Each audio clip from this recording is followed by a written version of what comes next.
Good morning. This is Patrick Boren. It is March the 28th, 2023, and I wanted to discuss a little bit about what I'm hearing because the PAC media rights is so quiet. There are people suggesting that this means that the PAC is actually in good shape, that they're going to agree to this terms. We don't know what those terms are. We don't know how many years. We don't know how much streaming. We don't know anything. But people are thinking that this means that they're going to accept the Apple TV offer, which sounds like they're saying could be more than what the Big 12 is getting. Again, how much of that is streaming, but the details nobody knows. But it seems to me that the PAC is willing to sacrifice some things in order to get a media rights deal that keeps them together. And that's an honorable thing to say and do. So the PAC has been extremely tight-lipped about the media rights offer that they have received. So they're discussing behind closed doors. So there's a few issues that I wanted to discuss about whether or not the PAC media rights is going to become a deal if the PAC is stable. So the first issue I have with PAC stability is whether or not this deal is going to be a short-term 3 to 5 year deal or a long-term 5 to 10 year deal. The Pac-12 Spencer McLaughlin, Locked On Pac-12 guy, was stating that he thinks it might be a 10-year deal. I would be extremely shocked if that was the case, because I don't see Oregon and Washington signing any long-term deal. As a matter of fact, in a little bit, I'm gonna play a little bit of Greg Pflugar, peek around the corner, who is sharing why he believes the Big Ten is getting ready to pull the trigger, and this would collapse the Pac-12 deal. Because this is my first issue, and the real destabilization issue for the PAC is Oregon and Washington. If they only sign a short-term deal, which again, if they sign it, that would be great news, because at least they'll survive 3 to 5 more years, depending upon how long that deal is. But if they do sign a short-term deal, 3 to 5 years, then that means that they're leaving. The whole point is you want to sign a longer deal in order to get more money. If they're unwilling to sign a longer deal, so means that they're doing that for the purpose of making themselves available to the Big Ten. And they've both visited the Big Ten. Anybody sitting there saying, well, that was just... No, that was them wanting to move to the Big Ten. There's no doubts about it. Everybody's talking about it. So if they get an offer and they believe that it'll be shortly, then they might sign a short-term agreement, but they will not sign a long-term agreement. Well, this is a destabilization factor for me.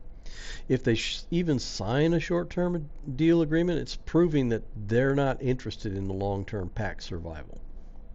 That's a destabilizer. So that's the first thing I would be thinking of as a PAC school getting ready for this new media rights.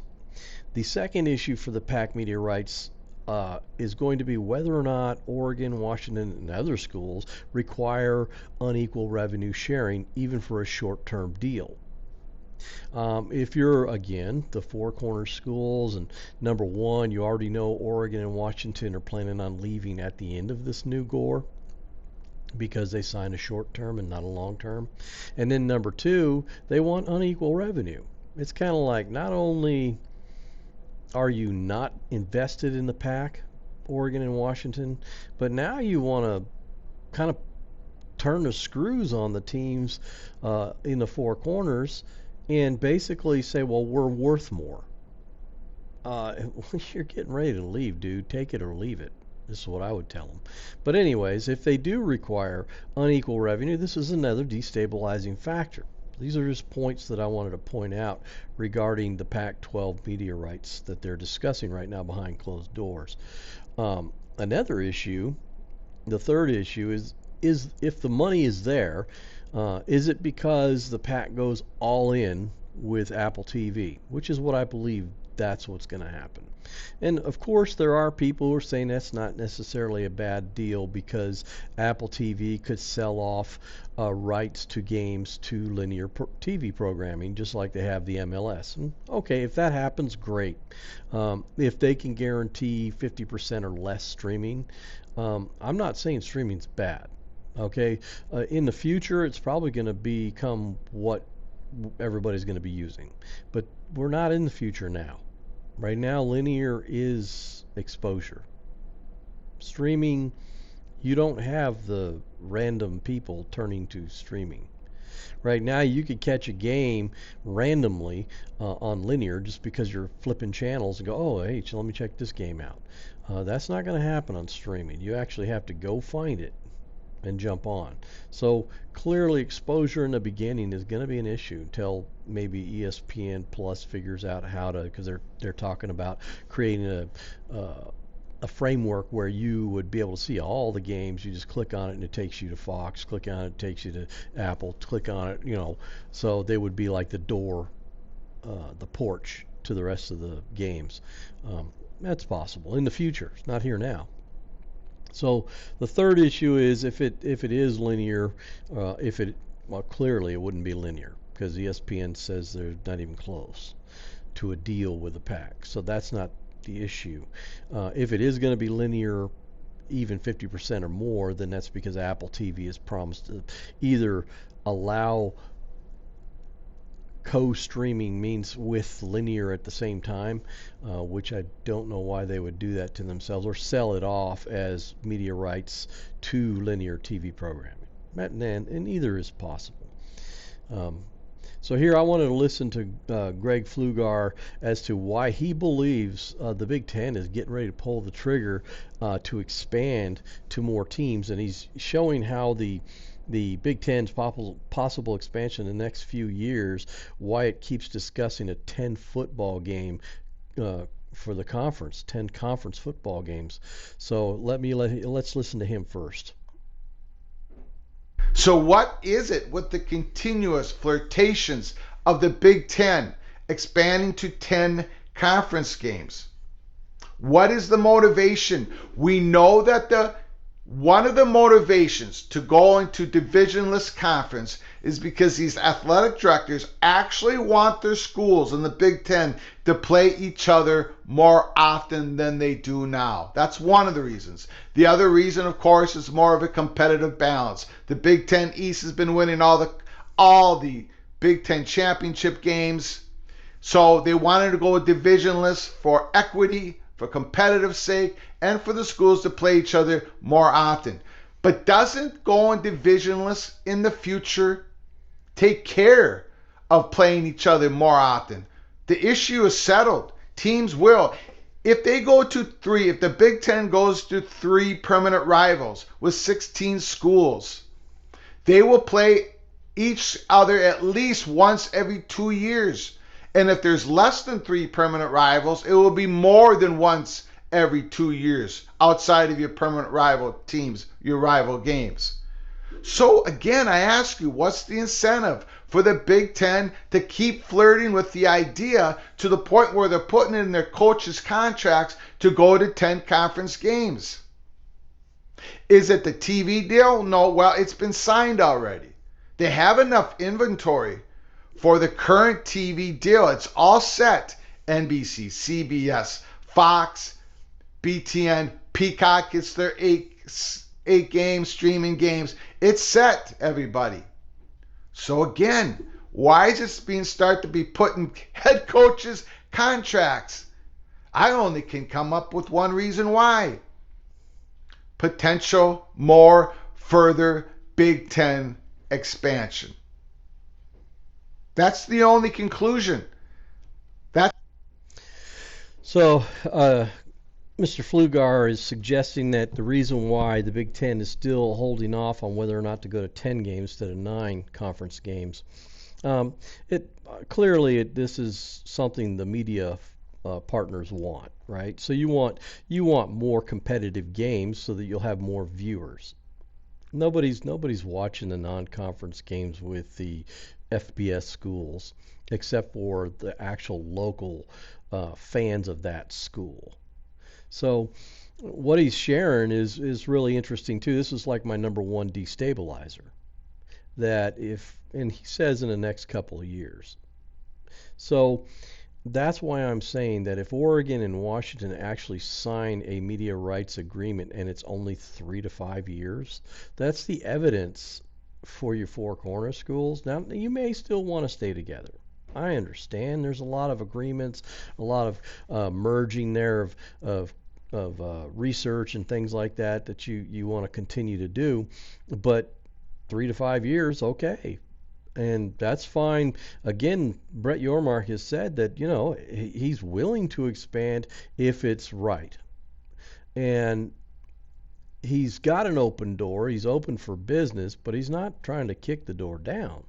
If he has to wait 3 to 5 years, then he'll wait 3 to 5 years because you got to wait to probably 2036 for the ACC stuff.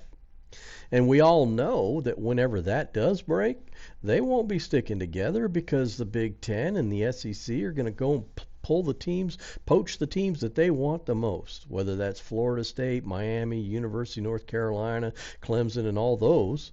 We don't know all the details of how far they're going, 20 teams, 24 teams. But the fact of the matter is they're leaving a lot of Power 5 teams out on the table, even at 24 teams for each conference. This is what makes the Big 12 and Brett Yormark the future third power conference. Now, will they have the same kind of money as the Big 10 and SEC? Nope. Not even trying to go there. He is building revenue streams. He's going to add revenue through basketball, spinning that off from football. He's trying to create a superpower conference in basketball. He's already got that Ricker Park thing going on in New York to get more exposure to good players and really exposure. I mean, that's just amazing. The thing he's doing with the NFL draft day thing with all the whole conference being present, again, exposure. These things on the NFL network. So he's doing things as a marketing business manager genius that are going to make the Big 12, whether they like it or not, stick around. And the Big 12 is going to be, it's going to be the best of the rest, but they're Power 5 teams. All right? The Big 12's not worried about competing with Rutgers, okay, or Maryland. The top teams in the Big 12 will be competing in the playoffs. We have playoff expansion. Won't be a problem. We will have 2 or 3 teams if there's only 3 conferences. I'm just saying. So even until the ACC gives up, we'll probably still have 2 or 3 teams because the Pac is going to be gone thanks to Oregon and Washington destabilizing and splitting off. So those are the things that I wanted to share. Pac media rights and the silence, and everybody's kind of wondering if that means the Pac sticking together. Yeah, sure, they could stick together 3 to 5 more years. Good. Don't know if that's going to be the case because we still don't know what are the metrics, what are the details of this, and why is it so tight-lipped, so quiet behind the doors of each of these Pac conference teams. Some of them, like we said, we don't know if they're asking for unequal revenue sharing. We don't know how much streaming there is. We don't know how much they're willing to sign years-wise. Because like we said, the Locked On Pac guy was thinking 10 years. I'm telling you, nope. That would never be signed by Oregon and Washington. And if they do sign it, then that means that they really truly are dedicated to the Pac-12 survival. Because if Oregon and Washington sign a long-term agreement, then the Pac-12 is a power conference. Those 2 teams, those 2 brands included with the rest of the teams can make that they can add San Diego State and SMU or whatever and be kind of like the Big 12. We added 4 teams. Well, now BYU was independent, but we added 3 teams out of the G5 world. Now, they were good teams with great fan bases and possibilities for growth. But in San Diego State, they're in the top 4 basketball right now, Final 4. So that's something to stand on. And they play pretty good in football. I remember because I'm from San Diego, a long while back, when I was a young man, we played the number 13 Florida State Seminoles came to town and beat them. So, San Diego State's had a program, and now they don't have a professional team in San Diego, so a lot of the folks still watch the LA Chargers, but San Diego State could become the new thing for San Diego. And if they get into a power conference, and the Pac, like I said, if Oregon and Washington sign a long-term agreement, that stabilizes the conference, and SDSU or even Fresno State instead of SMU, personally, I can understand why they'd want to pull in SMU. SMU had a lot of support, a lot of fan base support from their local people. They were one of the teams in the Southwest Conference at one point till they did whatever they did to get in trouble. So either way, I mean, I could see the Pac surviving if Oregon and Washington sign on. But without those two teams, that conference is dead in the water. I don't think, personally, if they sign a long-term 10-year agreement, then they can go after, they can expand. If they don't sign a long-term agreement, I do not see the Pac expanding and further diluting the revenue. And this doesn't even talk about revenue sharing. So these are the things that, here March 28th, 2023, with still no media rights from the Pac being revealed as far as a deal or details, because I think they're trying to sketch that all out right now behind closed doors. So just keep these things in mind. I thank you for listening. Please press the like. More people get to view it, as well as subscribe. If you like these videos, I appreciate it. Have a good one. Talk to you next time. Big 12 open for business. There is no doubt the Big 12 is open for business. We will leave no stone unturned to drive value for the conference.